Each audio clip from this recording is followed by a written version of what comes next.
है उसको cover up करने के लिए, उसको टाइम मैं आज के दिन में ज़्यादा दूंगा। और मैंने आज का जो लेक्चर है इसको स्पेशली फ्रेम किया है। This is not part of the 18 lectures जो मैंने आप लोगों के लिए स्केड्यूल किए हुए हैं। It is again a generic one to give few people understanding कि जी if it is of their use या उनके लिए यूज़फुल है तो दे शुड गेट रजिस्टर्ड।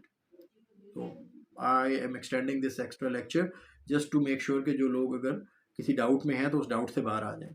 और वही वाली बात होती है, या कर जाएं या ना करें, डिसाइड करें।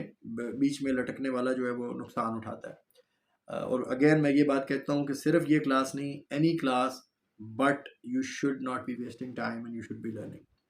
अच्छा जी, इनकम टैक्स ऑर्डिनेंस।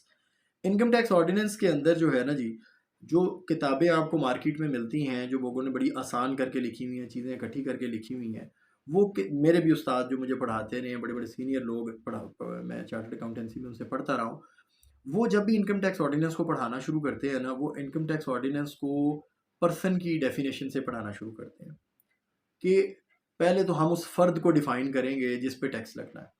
अच्छा, उसको पर्सन को पढ़ाने के बाद वो पढ़ाते हैं उसका residential status of the person, कि पर्सन कहाँ पे रिहाइश पजीर है, पाकिस्तान में है या पाकिस्तान से बाहर है। रेजिडेंट और नॉन रेजिडेंट दो शख्सियात होती हैं, उनको पढ़ाया जाता है। उसके बाद वो उसको पढ़ाते हैं जोग्राफिकल सोर्स ऑफ इनकम को। जोग्राफिकल सोर्स इनकम क्या है कि क्या एक इनकम पाकिस्तान सोर्स है या नॉन पाकिस्तान सोर्स या फॉरेन सोर्स इनकम उसको भी कहा जाता है। तो पाकिस्तान सोर्स इनकम और foreign source income, resident person और नॉन रेजिडेंट पर्सन, इसी तरह से पहले पर्सन, इन तीन चीज़ों को पढ़ाने के बाद फिर वो आते हैं डेफिनेशंस पे, और फिर वो पढ़ाते हैं टैक्स क्या होता है और इनकम टैक्स क्या होता है और किसके ऊपर टैक्स लगेगा और कितना टैक्स लगेगा। मैं उस तरीके को फॉलो नहीं करूँगा। उसकी रीज़न है, आप लोगों से स्ट्रेट क्वेश्चन पूछा जा सकता है वहाँ पे कि जी who is a resident person या who is a non resident person. आप इसका जवाब जो है वो वहाँ पे स्ट्रेट फॉरवर्ड दे देंगे। एग्जांपल के तौर पे मैं इस पॉइंट को डिस्कस कर देता हूँ कि रेजिडेंट पर्सन ऐसा पर्सन है कि जो पाकिस्तान में एक साल के दौरान मुख्तलिफ औकात में या एक ही गो में 183 दिन रहा हो इन आ टैक्स ईयर। एक टैक्स ईयर में पाकिस्तान में 183 दिन रहने वाला शख्स। टैक्स ईयर क्या होता है? जो नॉर्मल टैक्स ईयर है वो 1 जुलाई सन एनी सन 2000, अगर इस साल की बात करें 23 से शुरू हुआ है और वो 30 जून 2024 को ख़त्म होगा। तो इस टैक्स ईयर में जो बंदा 183 दिन पाकिस्तान रहा, चाहे एक ही दफ़ा में चाहे 2 दफ़ा आया, 30 दिन के लिए आया, 30 दिन के लिए आया, फिर उसके बाद 123 दिन के लिए रहा, तो जब 183 दिन उसके पूरे हो गए तो वो शख्स जो है पाकिस्तान में रेजिडेंट हो गया।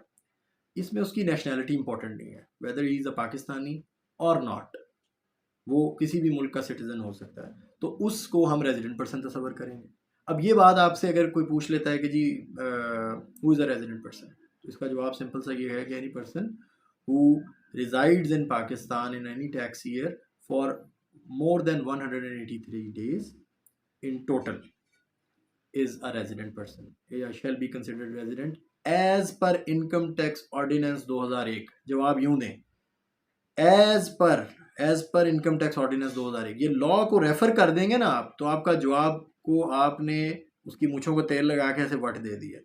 तो कहने का मतलब ये आपने ख़त कर दिया, आपने खूबसूरती उसकी कटिंग कर दी है जब आपने उसके साथ इनकम टैक्स ऑर्डिनेंस का रेफरेंस दे दिया कि ये उसके मुताबिक से ये रिक्वायरमेंट। ठीक हो गया जी। अच्छा, लेकिन मैं आपको ये बताना चाह रहा था कि मैं इस तरह से आपके साथ नहीं चलूँगा। मैं आपको एक आसान बात बताता हूँ कि इनकम टैक्स की जो मैंने आज दोबारा बैठ के आप लोगों के लिए डेफिनेशंस को रिव्यू किया कि आप लोगों के लिए कौन सी डेफिनेशन इंपॉर्टेंट है। आपके लिए एक डेफिनेशन टैक्स ईयर की इंपॉर्टेंट है कि वो टैक्स ईयर क्या होता है, और आपके लिए उसके अंदर इंपॉर्टेंट डेफिनेशन इनकम की है, एक स्मॉल कंपनी की है। ये 3 डेफिनेशंस उसके अंदर इंपॉर्टेंट है। बाकी तमाम डेफिनेशंस जो हैं वो आपको कोई याद करके जाने की ज़रूरत नहीं है। वो तमाम डेफिनेशंस इस किस्म की हैं जो वो आपसे नहीं पूछेंगे, जो डेफिनेशन में सेक्शन 2 में दी हुई है। सेक्शन 2 में फंसने की ज़रूरत नहीं है। हाँ, जो इम्पोर्टेंट डेफिनेशन है जैसे रेजिडेंट पर्सन की डेफिनेशन है वो सेक्शन 80 में दी हुई है मिसाल के तौर पर। तो वो आप जब रेगुलर सेक्शन पढ़ेंगे वहाँ से आपको मैं रेफरेंस दे दूंगा या बता दूंगा कि ये इंपॉर्टेंट डेफिनेशन हैं जिनको पढ़ लिया जाए। मैं आपको पहले भी जो मैंने एक दो रिकॉर्डेड लेक्चर्स दिए हैं या जो पहले क्लास दी है उसमें मैंने आपको ये बताया है कि जो हेड्स ऑफ इनकम हैं वो 5 हैं। There are 5 heads of income. Income tax की हम बात कर रहे हैं तो इनकम 5 किस्म की होती है। पहली इनकम जो है वो है इनकम फ्रॉम सैलरी। पहली से मुराद ये है कि ये तरतीब भी इसी में ही दिए हुए हैं, income from salary. Income from salary के बाद दूसरी इनकम जो है वो है प्रॉपर्टी, तीसरी जो है वो बिजनेस, चौथी कैपिटल गेन्स और पांचवी इनकम फ्रॉम अदर सोर्सेज। पूरा इनकम टैक्स पाकिस्तान का उठा के देख लें, इन 5 हेड्स के अलावा आपको इनकम नहीं मिलेगी। इनकम यही है। ठीक हो गया जी। अच्छा, अब ये जो 5 इनकम्स हैं इसमें सैलरी इनकम ऐसी होती है कि जो आप लोगों को सबको ज़्यादातर लोगों को अंदाज़ा भी होगा या ख़ुद या आपके वालिदैन या कोई बहन भाई नौकरी कर रहा होता है तो उसको महीने के आखिर में एक तनख्वाह दे दी जाती है। वो जो तनख्वाह दी जाती है वो सेक्शन 12 उसको डिफ़ाइन करती है इनकम टैक्स ऑर्डिनेंस की, और वो कहती है कि ये तनख्वाह है। नंबर 2 पे प्रॉपर्टी इनकम, जब आपने रेंट पे कोई प्रॉपर्टी दी हो जिसके आप ऑनर हो तो उसको रेंट या इनकम फ्रॉम प्रॉपर्टी कहा जाता है। नंबर 3 के ऊपर आप कोई कारोबार करें उससे जो आमदनी है उसको बिजनेस इनकम कहा जाता है। चौथे नंबर पे कैपिटल गेन्स, आपने अगर कोई कैपिटल एसेट लिया हुआ है, कैपिटल एसेट की डेफिनेशन को हम डिस्कस करेंगे, उसको जिस कीमत पे ख़रीदा और जिस पे फ़रोख्त किया दोनों के फ़र्क में कैपिटल गेन या कैपिटल लॉस निकल आता है। इसी तरह से आगे इनकम फ्रॉम अदर सोर्सेज है, यानी जो इनके अलावा कुछ भी आप कमा रहे हैं और वो कुछ कैटेगराइज भी की हुई है, 30-40 की लिस्ट दी हुई है सेक्शन 39 के अंदर। वहाँ से आपने जो भी इनकम्स हैं उसमें से उसके एक्सपेंसेस को निकाल के नेट इनकम जो निकलेगी वो इनकम फ्रॉम अदर सोर्सेज हो जाएगी।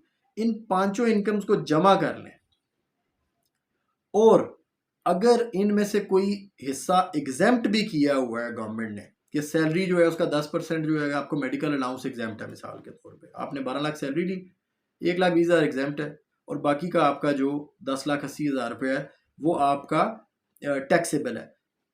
Irrespective of taxability, exempt income और टैक्सेबल इनकम, आपकी इन पांचों हेड्स की इनकम को अगर टोटल कर लें, आपस में जमा कर लें, सैलरी कितनी आई 12 लाख, इनकम फ्रॉम प्रॉपर्टी कितनी आई 10 लाख, टोटल होगी जी 22 लाख।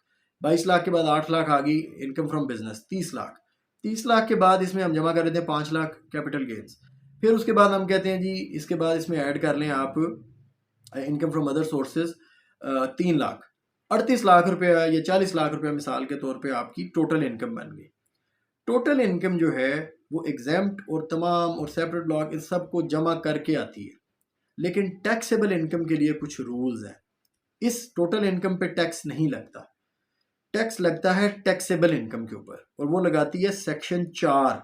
सेक्शन 4 कहती है कि जो भी टैक्सेबल इनकम आप कैलकुलेट, जो आपने टोटल इनकम कैलकुलेट की है उसमें से एग्जेम्प्ट इनकम को निकाल दें, जो चीज़ें एग्जेम्प्ट है, जो बाकी टोटल इनकम में से एग्जेम्प्ट इनकम निकालने के बाद अमाउंट बचेगी उसमें 4 चीज़ें सेक्शन 60, 61, 62 उधर दी हुई है, कोई 3-4 चीज़ें, उन्हें डिडक्टेबल अलाउंसेस कहा जाता है। उन डिडक्टेबल अलाउंसेस को भी उसमें से माइनस कर दें तो जो बाकी अमाउंट बचेगी उसे टैक्सेबल इनकम का नाम दे दिया गया। टैक्सेबल इनकम के ऊपर आप इनकम टैक्स ऑर्डिनेंस के फर्स्ट शेड्यूल के अंदर तमाम तरह के टैक्सेस के रेट्स दिए हुए हैं। सेकंड शेड्यूल एग्जाम्पशंस का है, रिडक्शंस का है, डिडक्शंस का है, वो एक अलग चीज़ है। फर्स्ट शेड्यूल जो जहाँ पे सेक्शंस ख़त्म होती हैं इनकम टैक्स ऑर्डिनेंस की, उसके बाद फर्स्ट शेड्यूल स्टार्ट होता है। फर्स्ट शेड्यूल में टैक्स रेट्स दिए हुए हैं, वहाँ से आपने टैक्स रेट उठाया, इस टैक्सेबल इनकम के ऊपर अप्लाई कर दिया। मिसाल के तौर पे 40 लाख अभी हमने कैलकुलेट किया था, उस 40 लाख को में से हमने एग्जाम्प्ट इनकम निकाल दी, उसमें डिडक्टेबल अलाउंसेस निकाल दिए, तो पीछे रह गया 30 लाख। 30 लाख पे 10% टैक्स का रेट है अगर मिसाल के तौर पे, तो वो आपने 3 लाख रुपया टैक्स लाइबिलिटी अब पे आपकी निकल आई। टैक्स लाइबिलिटी आपने पे करनी है इस सूरत में कि अगर आपके ऑलरेडी इनकम टैक्स ऑर्डिनेंस के मुख्तलिफ सेक्शंस के तहत और मुख्तलिफ पार्ट्स के तहत और मुख्तलिफ चैप्टर्स के तहत अगर आपका कोई टैक्स ऑलरेडी कट नहीं चुका, जैसे बिजली पे कटता है, मोबाइल पे कार्ड डलवाने पे कटता है, गाड़ी का टोकन लगवाने पे कटता है, गाड़ी की घर की रजिस्ट्री कराने पे लगता है, घर की गाड़ी की रजिस्ट्रेशन कराने पे लगता है, बिजली, टेलीफोन, इंटरनेट, बेतहाशा चीज़ें हैं जिनके ऊपर टैक्स कटा होता है। इंपोर्ट स्टेज के ऊपर कटा होता है, एक्सपोर्ट के ऊपर कटा होता है, गुड्स की परचेज के ऊपर कटा होता है, सर्विसेज लेते हुए कटा होता है। वो जो टैक्सेस आपने जितने जिस किस्म के भी आपने कटवाए हुए हैं, उनका आपको क्रेडिट मिलता है, यानी वो आपकी लाइबिलिटी को रिड्यूस कर देते हैं। अगर वो कटा हुआ टैक्स आपकी लाइबिलिटी से ज़्यादा है, 3 लाख हमने भी इस एग्जांपल में टैक्स बनाया था, 4 लाख टैक्स कटा हुआ है, लाख आपको गवर्नमेंट रिफंड करेगी, आपका रिफंड पड़ा रहेगा गवर्नमेंट के पास जब तक आप क्लेम नहीं करेंगे, लेकिन इस साल आपका रिफंड है। अगर 2 लाख आपकी टैक्स कटा हुआ है तो आपने लाख पे कर देना है। अगर आपका 1 रुपया भी नहीं कटा हुआ तो आपने 3 लाख का चालान बनाना है और अपनी रिटर्न के साथ गवर्नमेंट को पेमेंट कर देनी है। ठीक हो गया जी। तो ये एक बेसिक कॉन्सेप्ट है, इसका मैं आपको एक रिटर्न चार्ट भी दिखाऊंगा कि ये बेसिकली क्या हुआ, ये चारों पांचों तरह की इनकम्स ऐड हुई। अच्छा, अब ये बातें करते हुए मैंने सिंप्लीफिकेशन के लिए आपके साथ ये बात कर दी। अब एक जब हम सेक्शन 37 या 37A को डिटेल में पढ़ेंगे तो वो सेपरेट ब्लॉक इनकम है। सेपरेट ब्लॉक ये है कि वो टैक्सेबल इनकम का हिस्सा नहीं बनेगी, उसको हम उठाएंगे। 5 लाख थी अगर इस 40 लाख में, इस 35 लाख पे हम डिडक्टेबल अलाउंसेज और चीज़ें अप्लाई करेंगे। वो जो 5 लाख है उसको हम उठा के तो फर्स्ट शेड्यूल के किसी दूसरे डिवीजन में देखेंगे कि वहां पे क्या टैक्स रेट इस पे अप्लाई होता है। उस टैक्स रेट को हम अप्लाई करेंगे कैपिटल गेन्स के ऊपर, और वो कैपिटल गेन्स के ऊपर टैक्स वहां से निकल आएगा। इनकम फ्रॉम प्रॉपर्टी पहले सेपरेट ब्लॉक हुआ करता था, लेकिन पिछले चंद सालों से उसको नॉर्मल इनकम का हिस्सा बना दिया गया, तो अब वो भी टोटल इनकम में बनती है और टैक्सेबल इनकम में आती है। तो ये छोटी छोटी चीज़ें हैं जो लॉ में हर साल चेंज होती हैं। Income tax law is a dancing floor, वो ऐसा डांसिंग फ्लोर है जो हर वक्त मूव कर रहा है, तो उस पर डांस करना, उस पर स्टेप्स अपने दिखाना आसान काम नहीं है, इट इज़ डिफ़िकल्ट। तो उसके साथ अपडेट रहना ज़रूरी होता है, उसको पढ़ते रहना ज़रूरी होता है ताकि आप अपडेट्स के साथ रहें। फिर मुख्तलिफ कमेंट्रीज़ आती हैं चार्टर्ड अकाउंटेंट फर्म्स की, वकला की, उनको पढ़ते रहना बहुत ज़रूरी है, वहाँ से लर्निंग होती है। लेकिन बेस होगी तो उसके ऊपर आगे हम आगे चीज़ों को लेकर चलेंगे। तो अभी जो हमने कॉन्सेप्ट पढ़ा है उसमें देखा है कि इनकम टैक्स ऑर्डिनेंस में हेड्स ऑफ इनकम कितने हैं जी? 5 हैं। कौन कौन से हैं उनके नाम हमें आते हैं, salary, property, business, capital gains और अदर सोर्सेज। अच्छा, इनके ऊपर जो टैक्स लगता है इसके जो टोटल किया जाता है टोटल इनकम में होता है। टोटल इनकम में से हम डिडक्टेबल अलाउंसेस को माइनस कर दें और एग्जाम्प्ट इनकम को निकाल दें तो टैक्सेबल इनकम बच जाती है। टैक्सेबल इनकम के ऊपर फर्स्ट शेड्यूल के टैक्स रेट्स लगा दिए जाते हैं और वहाँ से टैक्स कैलकुलेट हो जाता है।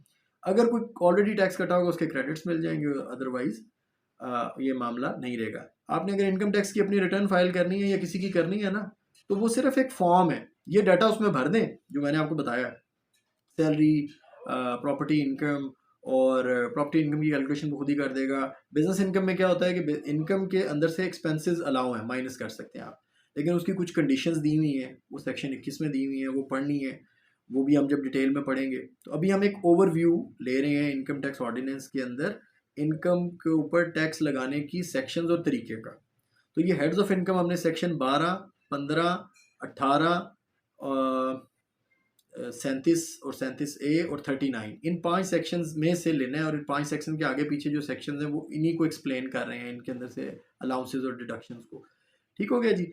एक ये हमने चीज़ को कवर कर लिया है। दूसरे नंबर पे हमने टोटल इनकम, टैक्सेबल इनकम की डेफिनेशंस को भी पढ़ लिया है। सेक्शन 4 है जो कहती है टैक्सेबल इनकम पे टैक्स होगा, हमने सेक्शन 4 को भी पढ़ लिया। तो सेक्शन 4 पढ़ी जा चुकी है, सेक्शन 9 पढ़ी जा चुकी है, सेक्शन 10 पढ़ी जा चुकी है, सेक्शन 11 पढ़ी जा चुकी है। 4-5 सेक्शंस हमने भी पढ़ लिया बातों बातों के अंदर। और इसके बाद इसी किस्म की अंडरस्टैंडिंग आपको चाहिए, इसी किस्म की अंडरस्टैंडिंग आपको चाहिए कि अगर आपसे वो पूछते हैं कि जी सैलरी जो है उसमें से को बताइए कि इनकम टैक्स में